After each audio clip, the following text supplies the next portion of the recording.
Welcome back, ladies and gentlemen. Today I'm going to be showing you everything you need to do to get better at champs. And no, the answer is not going to be get a team like mine. I'm going to be showing you exactly what you need to do to even win champs with teams like this. Now, if you're new around here, make sure to drop a like down below. Of course, subscribe. And if you do want to buy some coins to improve your team, well, do you want the best team in FC 25? Yeah, baby! Do you want to be able to buy players like this or this and not be stuck with a team like this? Oh! Then you need to head over to skycoach.gg, select the amount of coins or which weekend league boost you'd like, make sure to pop in Pro Recall at checkout and enjoy your new team. Now, first of all, I've got into champs this week. Qualifiers was an absolute DOS, and I do want to say that we will be doing a formation and tactics video that ties very well into this. It will go up 30 minutes after this video, so if you want formation and tactics, they are also going to help you win as many games as possible in champs with a new meta I found that isn't 4-2-1-3. Now, first of all, we are going to speak about teams. Teams are obviously a big part of how you are winning, losing, or playing in game. You need the best players. All you need to do is stay up to date with the curve. My example for this would be Pavard. So Pavard, if you have a look at his value right now,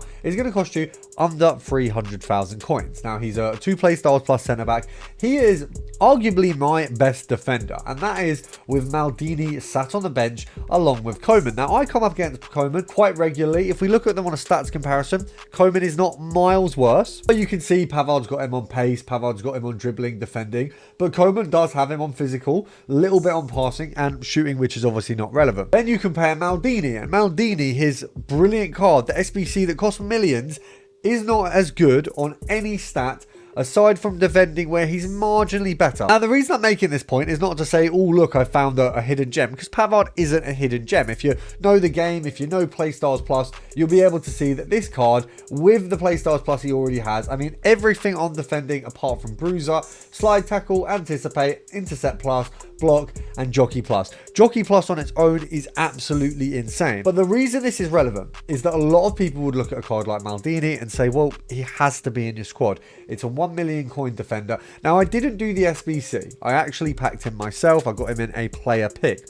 But the point is, you need to be less nostalgic and also less playing based on value. That being said, when it comes to icon picks, I will be picking my cards. Usually, you know, if we get 3 picks where 2 of them I'm unsure of, I will usually pick on value or potentially on rating. When it comes to new cards in the curve versus icons or other cards, what you will realize is actually new cards in the curve with 2 play styles or 3 play styles are going to be better. Bino Gittins, for example, benched my Bale. Now, obviously, if we look at the 2 of them, they've both got 2 play styles plus. Bale has acrobatic, so basically he is a 1 play style plus card. Acrobatic isn't really relevant. You compare the stats of the 2 cards, Gittins is worse on every single stat. But despite that, when I bring on a striker for R9 who loses stamina very, very quickly in game, the striker I bring on is Gittins. This is because it's not about the player value, it's not about the SBC you've done, and it's also not about rating a lot of the time.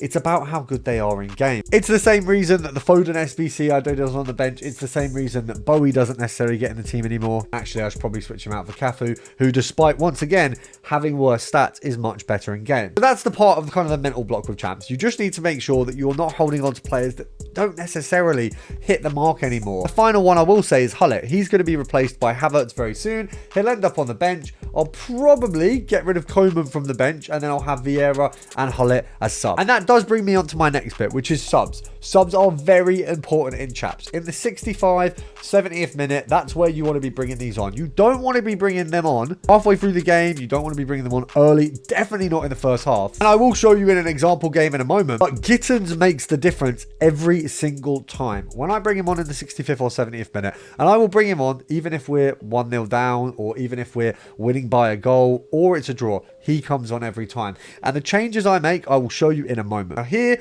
is where you have to, you know, take your love for some players, push it to the side, and put who's going to be best for you on the pitch. So Vieira goes in for Hullet. I'm then going to bring a Cam on for Zidane, so that would be our man Foden. And then I can bring Bale on here. Don't get me wrong, Bale's not a bad choice, but Gittins is the better option. We then get rid of Rudiger. We'll put Maldini on the left as he's a left back. We've got Pavard on the right. And then if we do need another sub, we have the options of Cafu, Koeman and Bale. The other important thing is evolutions. Not everyone can afford to spend FIFA points or buy packs all the time.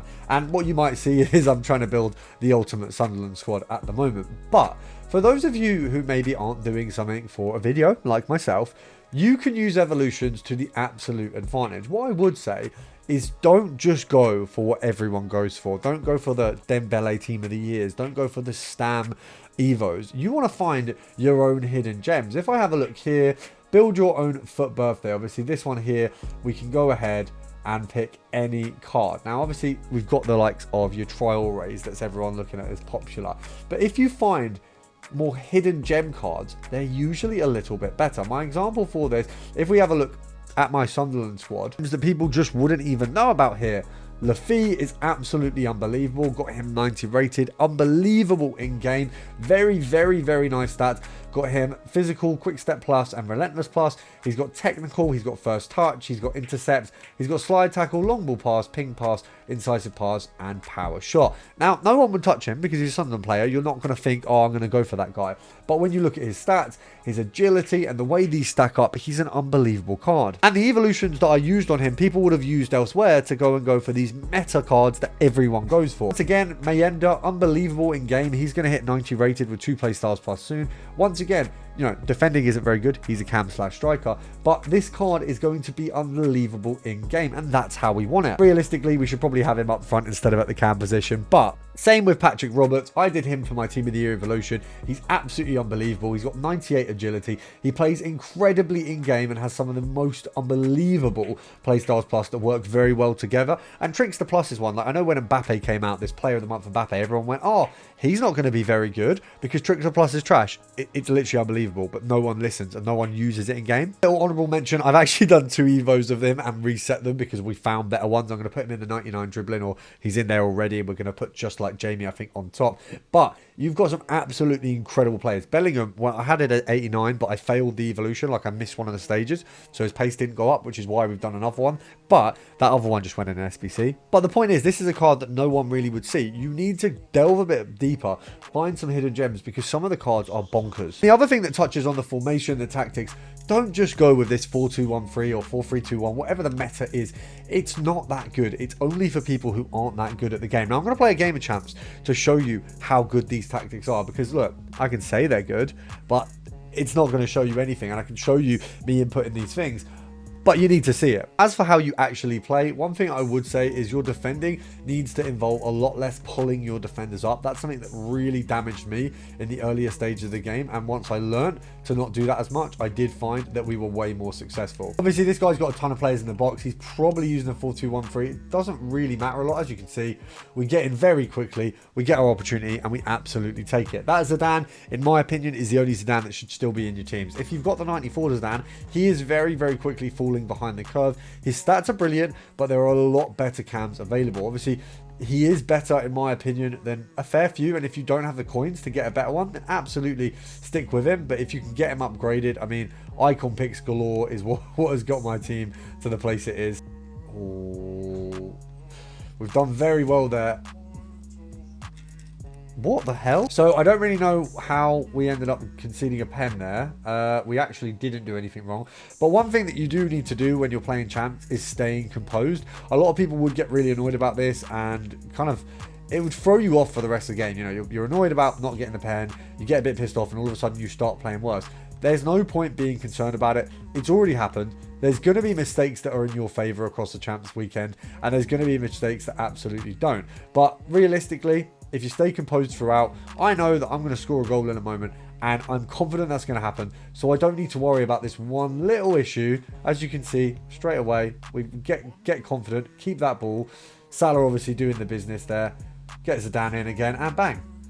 Absolutely, that is all about composure, and that is a very important thing in your champs weekend. If you don't stay composed, I could have got really annoyed and spent the next, 10 minutes up till half time of game time whining about this pen that he's got that he didn't deserve. And yeah, he didn't deserve the pen, and I know that, and I'm okay with that. But if you spend the time whining about it, you're not going to play to your best ability, and I probably wouldn't get that goal that we've just got very, very comfortably just by playing the game, passing around, and as I say, staying composed. Zidane is doing the works today. Oh my god, he's told you, 96 Zidane or nothing. Now, as for corners, I do just always pull in the player, pass it in, and then go for something like that where we'd usually just try and get a shot outside the box. Usually with the likes of Vieira, even with Hullet, it is quite a nice little tactic. It's not worked there. If they defend it well, they defend it well, but then we can try something else. I try and try something different every single corner just to switch it up. You can see this guy has got the most defensive tactics. You've got what? 8 people in the... Is it 8 people in the box?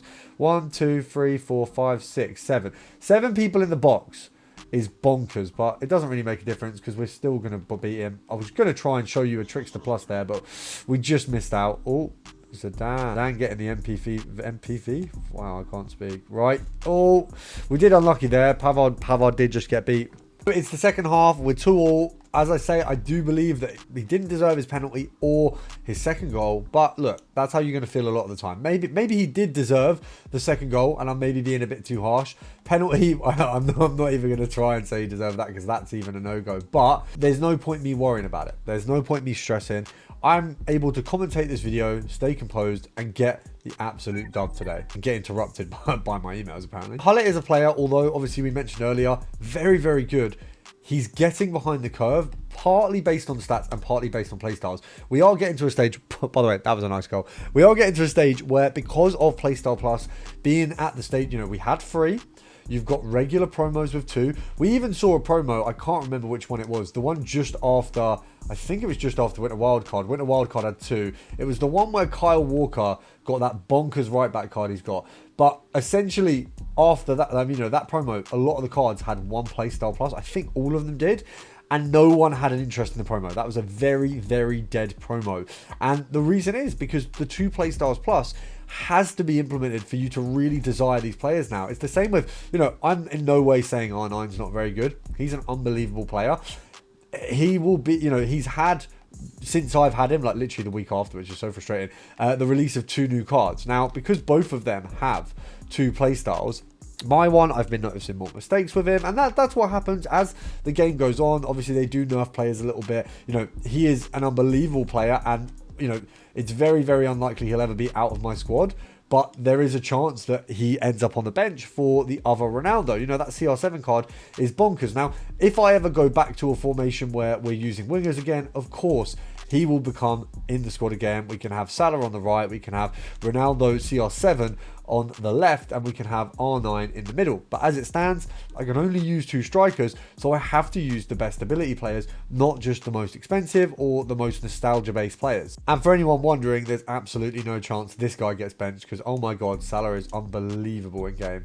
That was terrible. I should have just shot with Kante. I just don't have the trust in Kante's shot that I do with some of the other midfielders. Now, we're at the 65th minute. We're going to pause it because, of course, you guys know the subs that we spoke about earlier are going to be coming up. Oh, Salah.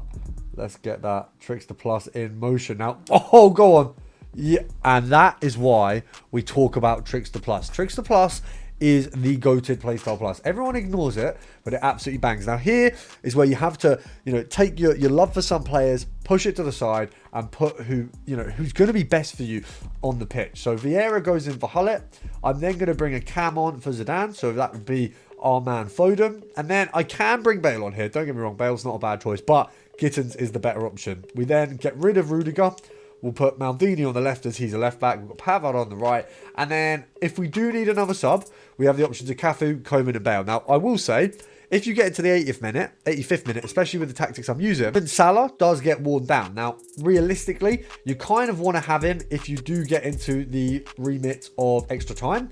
However, Bale is a very, very good option second half of extra time, or if Salah's really in the mud, 70 in terms of the fitness levels, then yeah, absolutely get that Bale card on. Now, we've unluckily conceded there. That Mikel Merino Evo looks quite good, but doesn't matter, guys. We're going to cook. We know, I told you before, Gittins is the man for me. Yeah, Kante is a brilliant centre mid, which is why when I get the changeover and grab Havertz, I don't think that he's going to be the one that comes out the squad. He's just so aggressive. And don't be afraid to go back to keeper, but don't let it spend too much time there because, of course, there is a lot of risk. That's Salah on the ball. Oh, now Foden, he's got so many players tracking back here, but it's okay. It doesn't matter. I assume he's 4-2-1-3 Nick. It doesn't really matter because we're going to beat him either way. I'll pass in, use that technical plus from our man Foden, run him round a bit, get him frustrated. Love that. And then back to Gittins.